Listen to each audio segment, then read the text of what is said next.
Om Swastiastu, Om Awigenam Astu Nama Sidam, Om Sidirastu Tat Astu Swaha, Om Anubadrah Kratawiyantu Wiswata.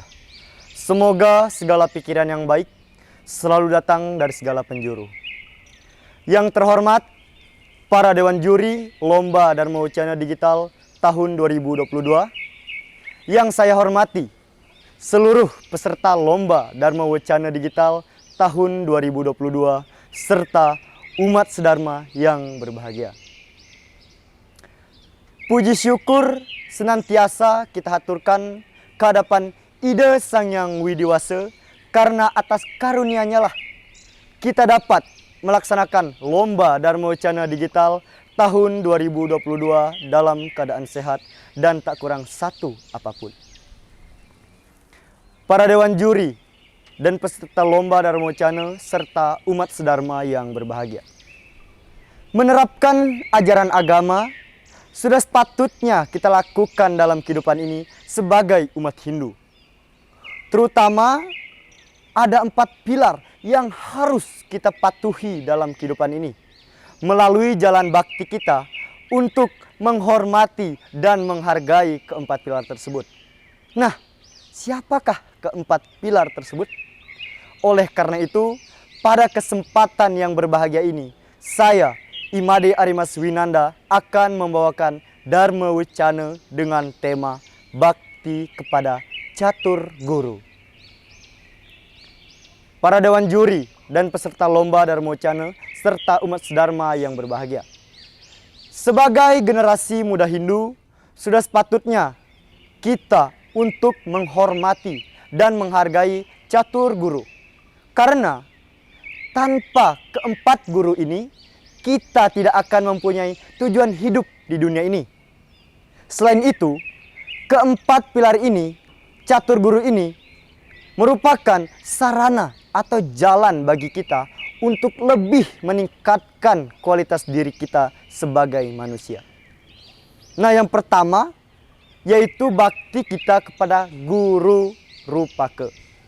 Guru Rupaka atau orang tua kita di rumah, yang sudah menjadi kewajiban kita sebagai seorang anak untuk menghormati dan menghargai Guru Rupaka atau orang tua kita di rumah. Bayangkan, mulai dari sejak di dalam kandungan, orang tua kita, ibu kita, merawat kita dengan penuh kasih sayang. Terkadang orang tua rela berhutang untuk menyekolahkan anaknya dengan mempunyai prinsip, mempunyai tujuan agar anaknya itu bisa menjadi anak yang sukses dan tidak seperti orang tuanya. Misalkan karena orang tuanya dahulu tidak bersekolah, kurang mampu atau tidak mempunyai pengetahuan yang lebih. Oleh karena itu, orang tua rela untuk berhutang demi menyekolahkan anaknya. Nah, lalu bagaimana cara kita sebagai seorang anak untuk membalas segala jasa pengorbanan yang diberikan oleh orang tua? Yaitu melalui bakti kita. Bagaimana kita bisa menghormati, mendengarkan segala arahan nasihat yang diberikan oleh orang tua kita. Dan jangan sampai kita sebagai seorang anak sampai melukai hati perasaan orang tua kita. Karena tujuan utama dari orang tua kita, keinginan yang paling utama bagaimana anaknya bisa menjadi seorang anak yang suputra. Seperti yang tertulis di dalam Slokantara 51, yaitu Sarwaridi Pakas Chandra, Prabate Rawidi Pakah, Trailokya Dipakodharma, Suputra Kula Dipakah. Yang artinya, bulan itu lampunya pada malam hari, surya itu lampunya pada siang hari, Dharma lampunya di ketiga dunia, dan putra suputra cahaya keluarga. Nah, dari kutipan sloka tersebut dapat kita maknai bahwa seorang anak yang suputra akan mampu memberikan jalan yang terang bagi keluarganya dan mampu memberikan kebahagiaan bagi kedua orang tuanya. Jadi, bagi generasi muda Hindu, remaja, putra-putri agama Hindu, hendaklah kita bisa menerapkan ajaran agama ini dengan sebaik-baiknya untuk mencapai kebahagiaan tertinggi. Para dewan juri dan peserta lomba Dharma Wacana serta umat sedharma yang berbahagia. Bagian yang kedua yaitu bakti kita kepada guru pengajian atau guru kita di sekolah. Sebagai seorang pelajar, seorang siswa, sudah sepatutnya kita menjadi kewajiban kita untuk menghormati, berbakti, dan menghargai guru pengajian. Karena ilmu pengetahuan diberikan kepada kita. Misalkan saya tidak akan bisa berdiri di sini tanpa tuntunan, bimbingan, ilmu pengetahuan yang diberikan oleh guru saya di sekolah. Saya tidak akan memiliki mental yang sangat kuat, memiliki rasa percaya diri tanpa arahan, tanpa motivasi yang diberikan oleh guru saya di sekolah. Oleh karena itu, seorang guru dikatakan sebagai pahlawan tanpa tanda jasa. Karena jasa seorang guru tidak akan terhitung. Bagaimana cara kita membalasnya? Yaitu dengan jalan bakti kita. Sebagaimana kita berbakti kepada orang tua kita di rumah, begitu pula sebaliknya kita kepada guru pengajian atau guru kita di sekolah. Kita harus bisa mengimbangi mana yang baik yang harus kita ucapkan ketika kita bertemu dengan seorang guru. Jangan sampai kita menjelek-jelekan nama seorang guru. Karena itu dosanya sangatlah besar jika kita sampai menjelek-jelekan nama seorang guru. Ilmu pengetahuannya tidak akan bisa kita pahami, tidak akan bisa kita terima jika kita sampai menjelek-jelekan nama seorang guru. Karena ilmu pengetahuan yang diberikan kepada kita akan mudah untuk kita pahami, akan mudah untuk kita terima dengan baik jika kita mampu menunjukkan bakti kepada beliau. Para dewan juri dan peserta lomba Dharma Wacana serta umat sedharma yang berbahagia.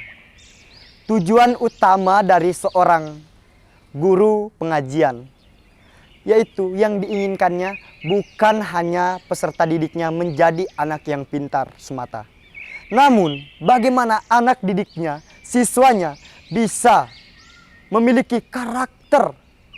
Dalam agama Hindu dikatakan memiliki susila, etika yang baik.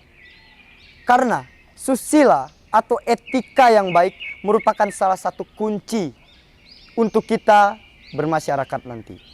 Kemudian yang ketiga yaitu bakti kita kepada guru wisesa. Guru wisesa atau pemerintah. Di sini kita sebagai warga Indonesia sudah sepatutnya bisa menghormati, menjunjung tinggi, menghargai Bapak pemerintah. Karena kita tidak akan bisa hidup sejahtera tanpa diayomi dengan baik oleh seorang pemerintah. Tentu pemerintah sangat mengemban tugas yang sangat besar. Bagaimana ia bisa melindungi, bagaimana ia bisa menjaga kedamaian di suatu wilayah yang ia pimpin. Misalkan di Indonesia ini. Kita terdiri dari berbagai macam masyarakat yang sangat majemuk. Terdiri dari berbagai macam agama misalkan. Budaya, adat istiadat, ras, suku. Tentu di sana pemerintah harus bisa berperilaku adil kepada seluruh masyarakatnya. Tidak memandang misalkan baru masyarakatnya cantik, misalkan ganteng, kaya, baru itu yang diutamakan. Yang jelek, yang miskin diketerbelakangi atau tidak diperhitungkan. Nah, di sini tentu pemerintah ibaratkan seperti Tuhan di dunia nyata, yaitu bisa berperilaku adil kepada seluruh masyarakatnya, mengayomi masyarakatnya secara tulus dan ikhlas. Oleh karena itu, sebagai seorang masyarakat, sebagai seseorang yang memiliki agama, memiliki pedoman, hendaklah kita bisa untuk menunjukkan rasa bakti kita kepada guru wisesa. Misalkan contoh kecil saja, kita menaati peraturan lalu lintas. Jangan sudah ditahu lampu merah, diterobos lampu merah. Tentu itu akan membahayakan diri kita sendiri. Sudah diimbau kita memakai helm, tapi kita tidak memakai helm. Tentu itu semua adalah demi kebaikan kita. Selain itu, contoh lain yaitu ketika pandemi COVID-19, kita diimbau untuk memakai masker, menjaga jarak, menjauhi kerumunan, mencuci tangan. Nah, hal-hal yang seperti itu yang dihimbau kepada kita, hendaklah kita lakukan untuk membalas segala jasa yang diberikan kepada kita oleh Guru Wisesa. Sebagai salah satu contoh untuk menunjukkan rasa bakti kita kepada beliau. Para dewan juri dan peserta lomba Dharma Wacana serta umat sedharma yang berbahagia. Kemudian yang ketiga, yang keempat, yang terakhir yaitu bakti kita kepada Guru Swadhyaya. Guru Swadhyaya atau Ida Sang Hyang Widiwasa. Ida Sang Hyang Widiwasa merupakan guru dari seluruh alam semesta. Karena beliaulah yang menciptakan alam semesta ini beserta dengan isinya. Jadi sebagai umat Hindu, sebagai umat yang beragama, sudah sepatutnya kita bisa untuk berbakti dan menunjukkan rasa syukur kita kepada beliau atas segala anugerah yang beliau berikan kepada kita. Misalkan contoh kecil, kita diwajibkan untuk melaksanakan puja Trisandya. Jika kita tidak mampu melaksanakannya 3 kali dalam sehari, minimal 1 kali dalam sehari kita melaksanakan puja Trisandya. Karena melalui puja Trisandya kita mampu untuk lebih mendekatkan diri kita kepada Ida Sang Hyang Widiwasa. Lebih untuk bisa meningkatkan kualitas diri kita sebagai manusia. Namun terkadang kita enggan untuk melaksanakan hal tersebut. Misalkan itu karena faktor pekerjaan atau faktor lainnya. Jadi saya menekankan di sini untuk umat Hindu khususnya. Hendaklah kita bisa melaksanakan puja Trisandya itu minimal 1 kali dalam sehari. Tidak susah kita melaksanakannya. Tidak sampai berjam-jam kita melaksanakan puja Trisandya. Mungkin hanya 15 menit. Kita bisa melaksanakannya. Oleh karena itu, selain melaksanakan puja Trisandya, melalui jalan yadnya, kita juga bisa untuk menunjukkan rasa bakti kita kepada Ida Sang Hyang Widiwasa. Sekaligus mengucap syukur atas segala limpahan karunia, anugerah yang beliau berikan. Seperti yang tertulis dalam Bhagavad Gita, ayat 9, sloka 26.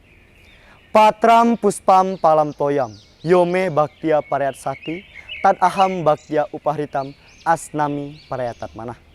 Yang artinya,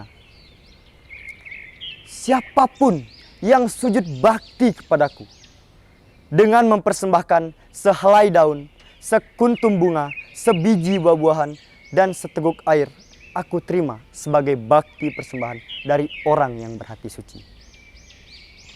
Umat sedharma yang berbahagia, dari kutipan sloka tadi dapat kita maknai, dapat kita simpulkan bahwa persembahan yang kita tunjukkan kepada Ida Sang Hyang Widiwasa, kecil atau besar persembahan itu, akan berdampak besar bagi diri kita jika kita mampu mempersembahkannya melalui ketulusan hati. Karena itu tujuan yadnya yang sebenarnya. Bukan dipandang dari materi, seberapa besar harta, materi, yadnya yang kita persembahkan, baru diterima oleh Ida Sang Hyang Widiwasa. Tidak. Itu tergantung dari ketulusan hati kita mempersembahkannya. Para dewan juri dan peserta lomba Dharma Wacana serta umat sedharma yang berbahagia. Dari wacana Dharma yang dapat saya sampaikan pada kesempatan ini dapat ditarik benang merah bahwa ada 4 pilar yang harus kita hormati, yang harus kita hargai dalam kehidupan ini, yaitu catur guru. Terutama bagi generasi muda Hindu, saya mengajak agar kita bisa menghormati keempat pilar ini, menghormati catur guru, menerapkan dan melaksanakan ajaran-ajaran agama dengan sebaik-baiknya. Sehingga rasakanlah keajaiban-keajaiban yang akan kita rasakan dalam kehidupan ini. Sehingga kebahagiaan di dunia maupun di akhirat akan kita capai. Seperti yang menjadi tujuan agama Hindu, yaitu Moksartam Jagadita Ya Ca Iti Dharma.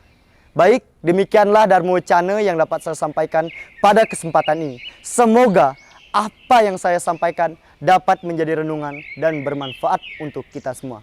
Akhir kata, saya tutup dengan Parama Santi. Om Santi, Santi, Santi, Om.